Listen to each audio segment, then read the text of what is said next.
আসসালামু আলাইকুম ভিউয়ার্স, সবাইকে স্বাগতম জানাচ্ছি আমার আজকের পর্বে। আশা করছি সবাই ভালো আছেন এবং সুস্থ আছেন। আজ আপনাদের সাথে শেয়ার করতে যাচ্ছি দারুণ মজাদার রেস্টুরেন্ট স্টাইলে চিকেন নাগেটস এর একটি সহজ রেসিপি, যেটা খুব সহজে আপনারা বাড়িতেই তৈরি করে নিতে পারেন এবং সম্পূর্ণ ঘরোয়া উপকরণে। এ কারণে আমি এখানে মুরগির বুকের মাংস নিয়ে নিয়েছি, হাড় ছাড়া। সেই সাথে নিয়ে নিয়েছি 4 পিস পাউরুটি। আর পাউরুটির যে ব্রাউন অংশটা থাকে সাইডে, সেটাকে আমি কেটে বাদ দিয়ে দিয়েছি। আপনারাও এভাবে কেটে যে ব্রাউন অংশটা আছে সেটা কেটে বাদ দিয়ে দিবেন। আর এই 4 পিস পাউরুটিকে আমি পানিতে ভিজিয়ে ভালো করে চেপে তুলে নেব। তবে এটাকে বেশিক্ষণ পানিতে ভিজিয়ে রাখা যাবে না। দেখুন আমি এটাকে দিয়ে সাথে সাথে তুলে নিচ্ছি। এভাবে দিয়ে সাথে সাথে এটাকে তুলে নেবেন, বেশিক্ষণ ভিজিয়ে রাখা যাবে না, তাহলে এটা একটু বেশি নরম হয়ে যাবে। আর এভাবে ভালো করে 2 হাত দিয়ে চেপে চেপে যে বাড়তি পানিটা আছে সেটা ফেলে দিতে হবে। এখানে একটি মিক্সিং বোল নিয়ে নিয়েছি। যে মাংসটা আমি নিয়েছিলাম সেটাকে আমি কিমা করে নিয়েছি। আর সেই সাথে দিয়ে দিচ্ছি সেই পাউরুটিগুলো, দিয়ে দিচ্ছি আদা রসুন বাটা 1 টেবিল চামচ, সেই সাথে দিয়ে দিচ্ছি জিরা বাটা 1 টেবিল চামচ এবং দিয়ে দিচ্ছি গরম মশলা বাটা 1 টেবিল চামচ। এবং এখানে আমি আরও দিয়ে দিচ্ছি কর্নফ্লাওয়ার 2 টেবিল চামচ। কর্নফ্লাওয়ারটা অবশ্যই দিবেন, কারণ কর্নফ্লাওয়ারটা দিলে যে মাংসের খামিরটা আমি এখন তৈরি করব এটি খুবই সুন্দর আর খুবই সফট হবে।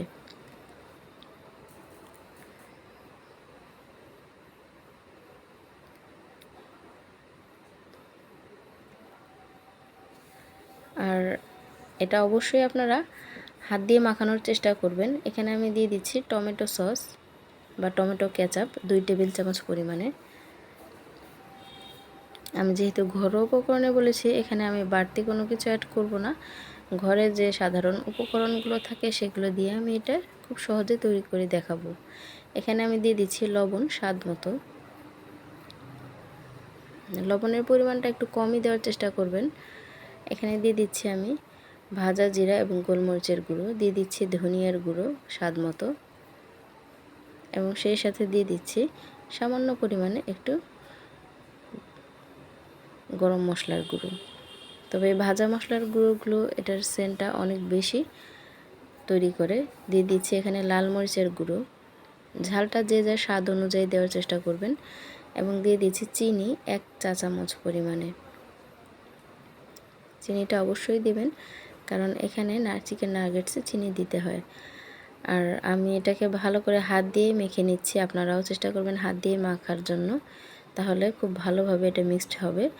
আর হাত দিয়ে মাখার আরেকটা সুবিধা হচ্ছে এটা ভেতর থেকে খুবই জুসি হবে। আরেকটা জিনিস দিতে আমি ভুলে গিয়েছিলাম, সেটা এখন দিয়ে দিলাম। এটা হচ্ছে রেড চিলি সস। এটা অবশ্যই দিবেন, তাহলে এটা স্বাদটা অনেক গুণে বেড়ে যায়।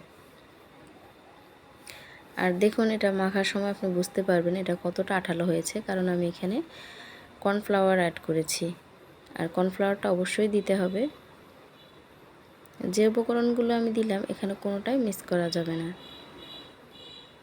দেখুন বন্ধুরা, আমার মাখাটা প্রায় শেষ হয়ে গেছে।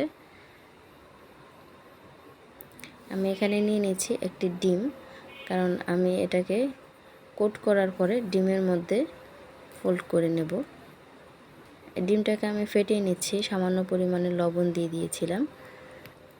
লবণ দিয়ে এটাকে আমি কাঁটা চামচ দিয়ে ফেটিয়ে নিচ্ছি। নিয়ে নিচ্ছি ব্রেড কাম।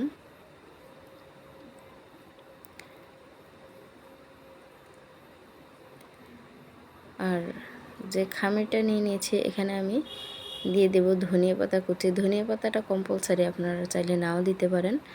আর হয়তো চিকেন নাগেটসের মধ্যে অনেকে ধনিয়া পাতা দেন না, এটা আপনাদের কাছে নতুন মনে হতে পারে, কিন্তু আমি এখানে ধনিয়া পাতাটা দিয়েছি। আমার কাছে এটার সেন্টটা খুব ভালো লাগে এই কারণে, কারণ আমি যে কোনো বড়া বা পাকোড়া জাতীয় যে জিনিসগুলো হয় সেগুলোতে ধনিয়া পাতার সেন্টটা খুব পছন্দ করি। আর চিকেন নাগেটসটা অনেকটা সেরকমই। এখানে আমি একটি বোর্ড নিয়ে নিয়েছি। এখানে আমি তেল ব্রাশ করে নিচ্ছি। আর এখানে আমি সেই চিকেনের খামিরটা দিয়ে দেব এ কারণে।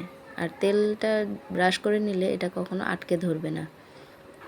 আর এখানে আমি আমার পছন্দ মতো শেপ দিয়ে দেব, আপনারা আপনাদের ইচ্ছা মতো এখানে শেপ দিয়ে দিবেন। আমি এটাকে ভালোভাবে চেপে চেপে নিয়েছি। এখন এটাকে আমি একটি ছুরি দিয়ে সাইজ করে কেটে নেব। আর আপনারা আপনাদের পছন্দ মতো এটাকে সাইজ করে কেটে নেবেন। আমি এটাকে 4 কোনা করে কেটে নিয়েছি। দেখুন বন্ধুরা, আমি কাটাটা আপনাদের দেখালাম না, ডাইরেক্ট কাটার পরে আপনাদেরকে দেখাচ্ছি। এটা আমি ছুরি দিয়ে এভাবে কেটে নিয়েছি এবং এটাকে আমি এখন আস্তে আস্তে একটা করে তুলব। অনেক সময় দেখা যায় তোলার সময় লেগে যেতে পারে, তো কোনো সমস্যা নেই।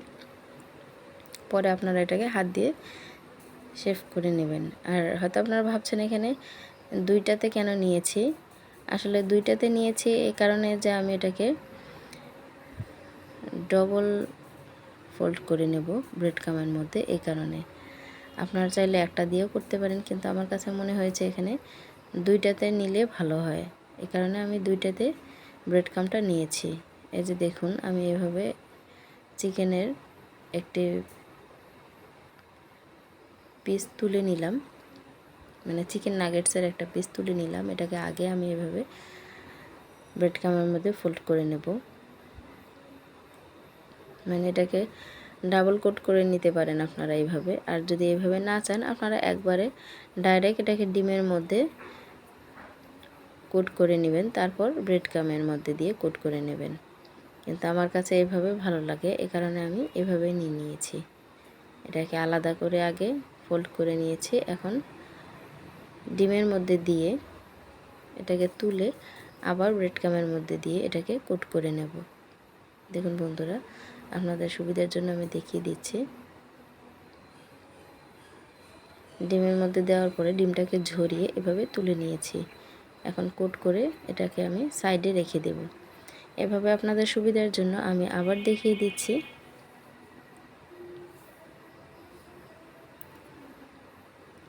এখান থেকে আমি আরও একটি পিস তুলে নেব এভাবে। এখন এটাকে আমি আবার ওই একইভাবে আগে কোট করে নেব, তারপরে ডিমের মধ্যে দেব।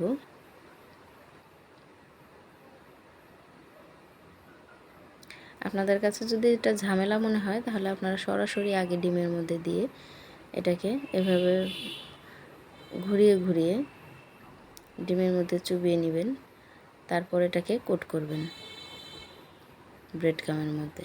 এভাবে বাড়তি যে ডিমটা আছে সেটা ঝরিয়ে নেবেন কাঁটা চামচ দিয়ে। দেখুন বন্ধুরা, এটা রেডি হয়ে গেল। আর আপনারা যদি এটাকে সংরক্ষণ করতে চান, মানে ফ্রোজেন করতে চান, তাহলে এই পর্যায়ে কোট করার পরে একটি এয়ারটাইট বক্সে ভরে এটাকে আপনারা 2 থেকে 3 মাসের মতো সংরক্ষণ করতে পারেন। আমি এভাবে সবগুলো চিকেন নাগেটস তৈরি করে নেব। এখানে আমি কড়াইতে তেল গরম করতে দিয়েছি। দেখুন বন্ধুরা, এভাবে আমি তৈরি করে নিয়েছি। আর এটাকে সংরক্ষণ করতে চাইলে বললামই তো, অবশ্যই এয়ারটাইট বক্সে করে সংরক্ষণ করতে পারেন। আর যখন ভাজবেন, যেহেতু আপনি ফ্রোজেনটা যদি ব্যবহার করতে চান, তাহলে ভাজার 10 মিনিট আগে এটাকে বের করে নিতে হবে। সাথে সাথে বের করে ভাজা যাবে না, তাহলে ভেতরটা অনেক সময় কাঁচা থেকে যাবে, মানে ভেতরটা বরফ থেকে যাবে আর উপরটা ভাজা হবে। এ কারণে অবশ্যই যদি আপনি ফ্রোজেন যে চিকেন নাগেটসটা ভাজবেন, সেটা ভাজার 10 থেকে 15 মিনিট আগে এটাকে বের করে নেবেন। ঠান্ডাটা একটু কমে গেলে তখন আপনারা এভাবে ভেজে নেবেন। আর এটাকে খুবই অল্প আঁচে উলটপালট করে এভাবে ভেজে নিতে হবে। চুলার আঁচটা বাড়িয়ে দেওয়া যাবে না কোনোভাবে, তাহলে দেখা যাবে উপরটা হয়তো পুড়ে গেছে, ভেতরটা কাঁচা আছে। আর আপনারা যদি গরম তেলে এভাবে মৃদু আঁচে আস্তে আস্তে উল্টে পাল্টে ভেজে নেন, তাহলে এটা ভাজতেও সুন্দর হবে এবং খেতেও খুবই সুস্বাদু হবে। আর এটা খুবই অল্প সময়ে ভাজাটা হয়ে যায়, 4 থেকে 5 মিনিটের মধ্যেই আপনারা এর প্রতি ব্যাচ ভেজে নিতে পারেন।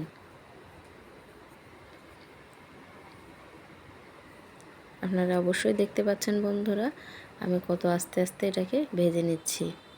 আর যখন এরকম ব্রাউন ব্রাউন একটা কালার চলে আসবে, তখন আস্তে আস্তে সবগুলো তুলে নেবেন।